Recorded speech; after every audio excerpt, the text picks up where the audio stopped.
अस्सलामु अलैकुम रहमतुल्लाहि वबरकातुहू। दोस्तों आज हम कुवैत की 3 बड़ी अपडेट आपको हम दोस्तों के साथ शेयर करने वाले हैं। जो कुवैत में रहने वाले अजनबी लोग हैं उन तमाम लोगों के लिए काफ़ी ज़्यादा बड़ी और इम्पोर्टेंट होने वाली है। पहली अपडेट यह है कि मिनिस्ट्री ने कहा है कि घरेलू कामगार जिनके निवास की वैलिडिटी समाप्त हो गई हो और वो देश के बाहर फंसे हुए हैं, इसे कानून के बल से अमान्य माना जाता है और इस घटना में वो देश में फिर से प्रवेश करना चाहते हैं तो उन्हें आवेदन करना होगा प्रवेश के लिए और सभी नई प्रक्रियाओं का पालन करना होगा। यानी कि जिन लोगों का वीज़ा समाप्त हो चुका है, वीज़े की वैलिडिटी समाप्त हो चुकी है या इकामा समाप्त हो चुका है, वो तमाम लोग दोबारा से प्रवेश करना चाहते हैं तो इसके लिए आपको अपने कफ़ील से बात करनी होगी, अपने स्पॉन्सर से बात करना होगा, क्योंकि जो भी प्रोसेस है वही पूरा करेगा। अगर वो पूरा कर देता है तो आप तमाम लोग कुवैत के अंदर एंट्री कर सकते हो। जबकि बाकी जो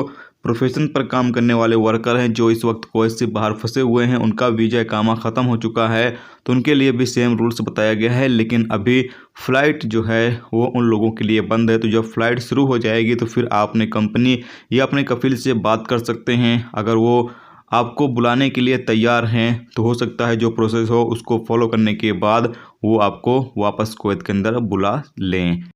इसके अलावा अगली अपडेट ये है कि कुवैत में इकामा के हवाले से एक नए कानून के बारे में प्रस्ताव पेश किया गया है और ये कानून जिनकी उम्र 60 साल हो चुकी है अजनबियों की, यानी जो अजनबी 60 साल या उससे ज़्यादा की उम्र उनकी हो चुकी है और कुवैत के अंदर वो मौजूद हैं, उन लोगों के हवाले से ये कानून लागू करने के बारे में प्रस्ताव पेश किया गया है। बताया जा रहा है कि जो अजनबी की उम्र 60 साल या उससे ज़्यादा हो चुकी है, उन लोगों का वर्क परमिट यानी इकामा जब रिन्यूअल किया जाएगा तो उनका पहली मर्तबा यानी 1 साल की जो फ़ीस है वो 100 KD होगी। उसके बाद दूसरे साल में 200 KD और तीसरे साल में 400 KD और इसी तरीके से अगर चौथे साल इकामा रिन्यू करते हैं तो फिर 800 KD हो जाएगी। यानी हर साल की बुनियाद पर फ़ीस जो है वो दुगनी होती रहेगी।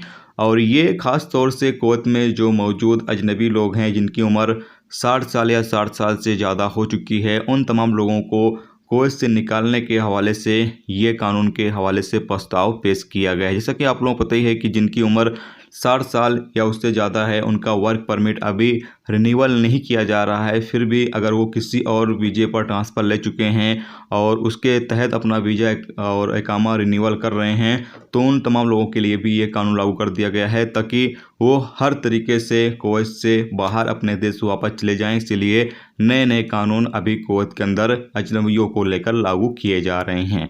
इसके अलावा अगली अपडेट ये है कि कुवैत में जैसा कि आप लोगों को पता ही है कि रमज़ान 14 अप्रैल से शुरू होने वाला है। तो बताया ये जा रहा है कि रमज़ान के दौरान यानी रोज़ा रखकर अगर आप वैक्सीन लेते हो तो इससे आपका रोज़ा टूटेगा नहीं। यानी कि अगर आप रोज़ा हो और रोज़े के दौरान अगर आपने वैक्सीन लगवा ली तो इससे आपका रोज़ा जो है वो नहीं टूटेगा। इस वाले से अपडेट जारी हुई थी, सोचा आप तमाम दोस्तों के साथ शेयर कर दिया जाए, क्योंकि रमज़ान के महीने के दौरान भी वैक्सीन बहुत सारे लोगों को लगाई जाएगी। तो इससे में ये अपडेट भी जारी कर दिया गया है कि लोग इससे परेशान ना हो कि रोज़ा रख कर अगर वो वैक्सीन लगवाते हैं तो इससे उनका रोज़ा टूट जाएगा, ऐसा बिल्कुल भी नहीं होगा। तो ये थी दोस्तों कुवैत की कुछ बड़ी और इम्पोर्टेंट खबरें जो आ रही थी, वो आप तमाम दोस्तों के साथ शेयर की गई। तो उम्मीद करता हूँ ये वीडियो आपको पसंद आई होगी। पसंद आई लाइक और शेयर जरूर करें। चैनल पर नए हो चैनल को सब्सक्राइब कर लें, क्योंकि यहाँ पर आपको कुवैत के हवाले से जो भी ताज़ा तरीन अपडेट ताज़ा तरीन मालूमात होती हैं वो आप तमाम दोस्तों के साथ शेयर की जाती रहती हैं।